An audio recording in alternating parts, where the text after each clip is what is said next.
ఎవరు కదిలించలేరు, దేనికి ఆసక్తి లేదు. నన్ను ఎవరు కదిలించలేరు, దేనికి ఆసక్తి లేదు. నా దర్శనము చెదరిపోదులే.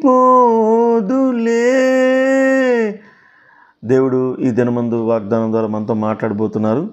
మరి కీర్తనల గ్రంథం 55వ కీర్తన 22వ వచనంలో, నీ భారము యెహోవా మీద మోపము, ఆయనే నిన్ను ఆదుకొనును, నీతిమంతులను ఆయన ఎన్నడూ కదలనీయడు. అంటే మన భారం అంటే మనము ప్రతిరోజు కూడా మన హృదయం ఎంతగానో భారం మోస్తూ ఉంటుంది. యేసయ్య కొండ మీద ప్రసంగంలో ఏనాటికీడు ఆనాటికి చాలును అన్నాడు.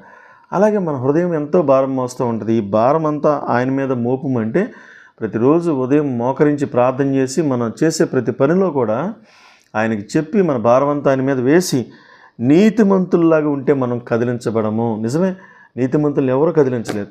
మరి పౌలు గారు అంటాడు, ఎలాంటి కష్టం వచ్చినా కూడా మీరు కదిలించబడకూడదు. ఒకవేళ పౌలు గారు వ్యక్తిగత అభిప్రాయం ఏంటంటే మరణం వచ్చినా కూడా నేను కదలలేను అని చెప్పాడు. అలాంటి భక్తి మన అందరి జీవితాల్లో ఉండాలి.